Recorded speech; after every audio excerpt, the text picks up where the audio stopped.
Guys, welcome back to my channel. मैं Masa this side. I hope you all are doing well. तो मेरे पास बच्चों के बहुत सारे डाउट आ रहे थे कि दीदी ईसीए का रिजल्ट कब आएगा, ईसीए का एलोकेशन कब होगा। तो इस वीडियो में मैं आपको बहुत इंपॉर्टेंट चीज एक्सप्लेन करना चाहती हूँ कि ईसीए रिजल्ट और ईसीए एलोकेशन दोनों अलग अलग चीज है।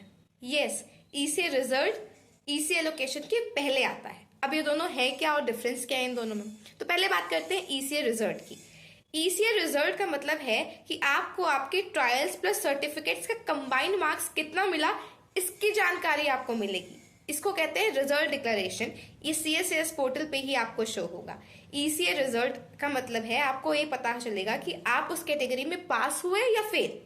अब पास फेल कैसे पता चलेगा? लिख के नहीं आएगा कि यू आर पास या यू आर फेल। अगर आपको 30 मार्क्स से ज्यादा मिले हैं तो आप पास हैं उस कैटेगरी में, लेकिन अगर 30 मार्क्स से कम मिले हैं तो आप अपनी ईसीए की कैटेगरी में फेल हैं और उससे आपको कोई कॉलेज नहीं मिलेगा। ठीक है।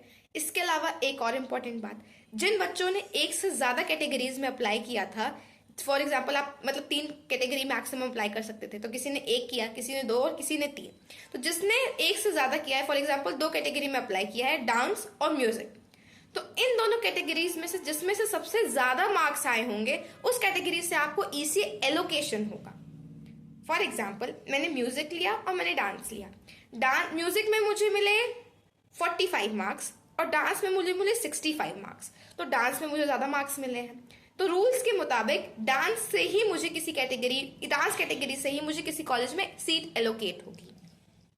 तो ये भी आपको चेक करना होगा कि आपको कौन से कैटेगरी से कॉलेज मिल रहा है, आपको कॉलेज मिलेगा या नहीं मिलेगा। तो ये ईसीए रिजल्ट्स में क्लियर हो जाता है कि आप पास हुए या फेल। पास हुए तो कौन सी कैटेगरी वाले में आपका हाईएस्ट मार्क्स है जिससे आपको कॉलेजेस मिलेंगे। इससे आपको पता चल जाएगा, अच्छा ईसीए में डांस मिल रहा है तो जिस कॉलेज में डांस होगा मुझे उसी कॉलेज में ईसीए के थ्रू सीट मिल सकती है। अब बात करते हैं ईसीए एलोकेशन की। ईसीए एलोकेशन आपके ईसीए रिजल्ट के जस्ट बाद आता है। ईसीए एलोकेशन मतलब थर्ड राउंड ऑफ एलोकेशन।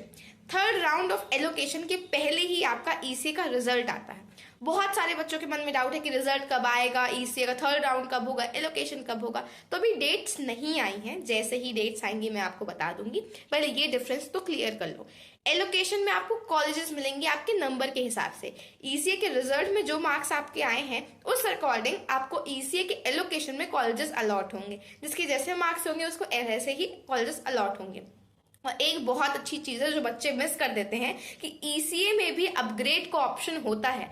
अगर आपने ईसीए से ईसीए का कॉलेज चूज किया है तो आप नॉर्मल एलोकेशन की तरह इसमें भी अपग्रेड कर सकते हैं। तो एक बहुत बड़ा बेनिफिट ईसीए एलोकेशन में भी होता है। तो आई होप आपको ईसीए रिजल्ट और ईसीए एलोकेशन का डाउट क्लियर हो गया हो।